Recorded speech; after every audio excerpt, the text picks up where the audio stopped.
Olá pessoal, sou o professor Gustavo Adolfo. Bem, continuando aí o nosso estudo sobre conjuntos, né, vamos começar a aula de hoje falando do conjunto vazio, do conjunto unitário e do conjunto universo, certo?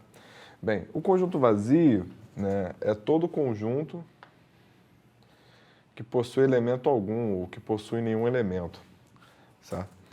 E, bom, a notação para conjunto vazio ou é o zero cortado ou as chaves sem nada dentro. São as duas maneiras em que a gente representa um conjunto vazio. Ah, mas como seria um exemplo de conjunto vazio? Um exemplo de conjunto vazio seria esse aqui, né? Então, eu tenho que todo meu conjunto são todos os elementos x, tais que x é número e x vezes zero é igual a 5. Então, existe algum número que multiplicado por zero vai dar 5? Não. Então, se nenhum número existe, significa que esse conjunto, né, não tem elemento, né, possui nenhum elemento. Então, de fato, esse conjunto é o conjunto vazio, certo? Uma observação importante é que muita gente, né, costuma, né, denotar o conjunto vazio dessa forma, né, o vazio entre chaves, só que isso daqui, né, isso é importante, isso não representa o conjunto vazio, aí que está. Isso daqui não representa o conjunto vazio. De fato, isso daqui representa um conjunto cujo único elemento é o conjunto vazio. Ah, Gustavo, como assim um conjunto onde o elemento é outro conjunto? Sim, nós temos conjuntos cujos elementos são conjuntos, certo? Que são conjuntos que a gente vai estudar um pouco mais para frente. Mas, por hora, o que você tem que ter em mente é que, se você quer representar o conjunto vazio, ou você denota dessa forma, ou você denota dessa forma. Ao escrever isso aqui, você não está representando o conjunto vazio, certo? Então, está aqui o conjunto vazio. Em contrapartida, quem é o conjunto unitário? O conjunto unitário é o conjunto que possui apenas um elemento. Então, todo conjunto que possui apenas um elemento, ele é chamado de conjunto unitário. Então, por exemplo, esse conjunto aqui. Então, eu tenho um conjunto e meus elementos x, tais que x é um número e x vezes 5 é igual a 15. Bom, qual é o número que multiplicado por 5 dá 15? É 3. Então, esse conjunto aqui possui um único elemento, que é o número 3. Nenhum outro número que multiplicado por 5 dá 15, exceto 3. Certo?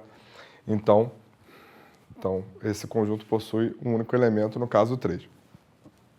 Um outro exemplo de conjunto unitário é esse conjunto que eu acabei de falar. Esse conjunto aqui, ele possui um único elemento, onde esse elemento é o conjunto vazio. Certo? Então, tem aí dois exemplos de conjunto unitário. Bom, vamos falar agora sobre o conjunto universo. Você pode dizer, a grosso modo, que o conjunto universo é o conjunto que possui todos os elementos, mas todos os elementos é muito vago, certo? De fato, ele possui todos os elementos, mas ele possui todos os elementos de um determinado estudo, de uma determinada pesquisa. Então, se a sua pesquisa é sobre automóveis, né, de um determinado país, então todos os automóveis daquele país, né, o conjunto formado por todos os automóveis formam esse conjunto universo, certo? Mas se eu pegar uma maçã, essa maçã não está, né, nesse conjunto universo, não faz sentido. Então, de fato, um conjunto universo é um conjunto que engloba todos os elementos, sim, mas não são todos os elementos quaisquer, não são todos os elementos aleatórios, são todos os elementos de uma determinada pesquisa, de um determinado estudo. Então, se eu estou fazendo uma determinada pesquisa sobre a votação de grêmio, né, intenção de voto para o grêmio, para um grêmio estudantil, né, de uma determinada escola, né, então todos os alunos dessa escola representam, né, o conjunto formado por todos os alunos dessa escola representa o meu conjunto universo, dessa minha pesquisa. Então, um conjunto universo, de fato, é um conjunto que tem todos os elementos, mas tem todos os elementos de um determinado estudo, de uma determinada pesquisa. Não todos os elementos da vida, não é assim que funciona, certo? Então, por hora, que a gente acabou de ver foi conjunto vazio, conjunto unitário e conjunto universo. Bom, então a gente vai ver agora a relação de inclusão entre dois conjuntos. Então, aqui. Então, relação de inclusão. Então, a gente diz o seguinte, a gente diz que A, no caso aqui, um conjunto A, é um subconjunto de um conjunto B, se e somente se todo elemento de A é também elemento de B, certo? Então, para um conjunto A ser um subconjunto de um outro conjunto B, todos os elementos de A têm que pertencer a B, certo? Nem todos os elementos de B têm que pertencer a A, né? Mas para o conjunto A ser um subconjunto de um conjunto B, de fato, todos os elementos desse conjunto A têm que pertencer a esse conjunto B. Se pelo menos um elemento de A não for elemento de B, então a gente tem que esse conjunto A não é um subconjunto do conjunto B, certo? Então, antes de a gente ver exemplos, vamos só ver a notação, né? Então, a gente geralmente denota, né, a notação para isso é a seguinte, né? A subconjunto de B, mas isso aqui a gente pode também ler como A está contido em B. Está contido em B. Certo? Analogamente, né, como a gente viu na relação de pertinência na aula passada, esse mesmo símbolo cortado significa o quê? Significa que A não é subconjunto de B ou A não está contido em B. Certo? Bom, dessa forma aqui, como escreveu, significa a mesma coisa, só que se lê de forma diferente. Aqui, no caso, a gente tem que o B contém A.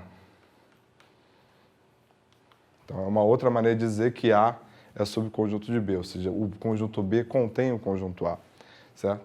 E, da mesma forma, esse símbolo, né, cortado significa que o B não contém A, ou seja, o A não é subconjunto de B, certo? Bom, então aqui um exemplo, né, dois exemplos.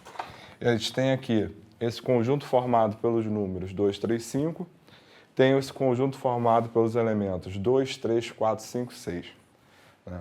Bom, o que a gente quer saber é se esse conjunto é um subconjunto desse ou não.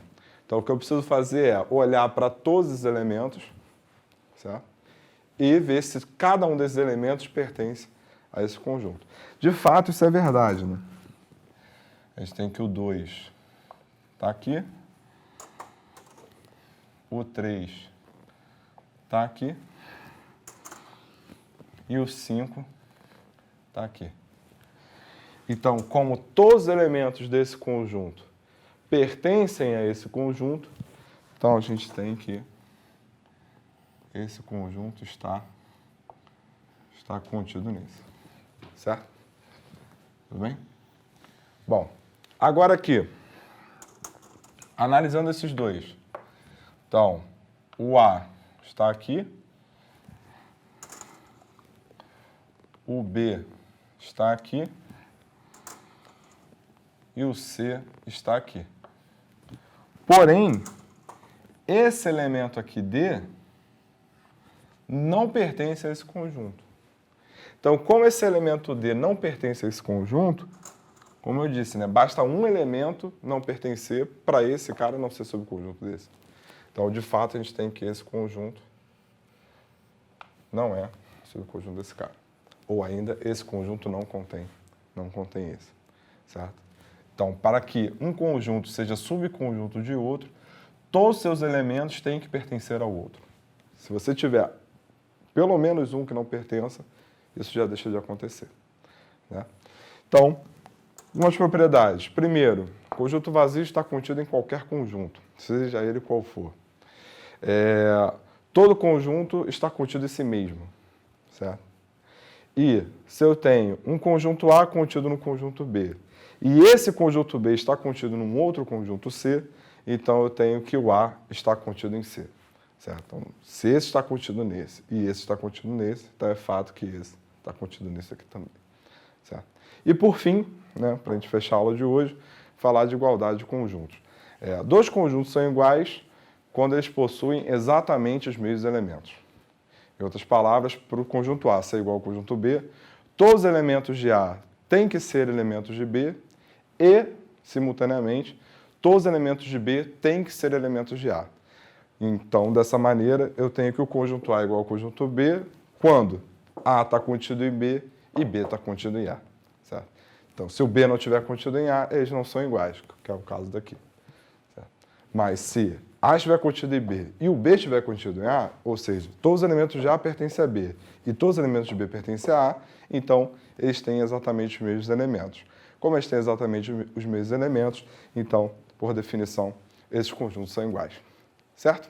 Então, dessa maneira, a gente encerra a nossa aula de hoje.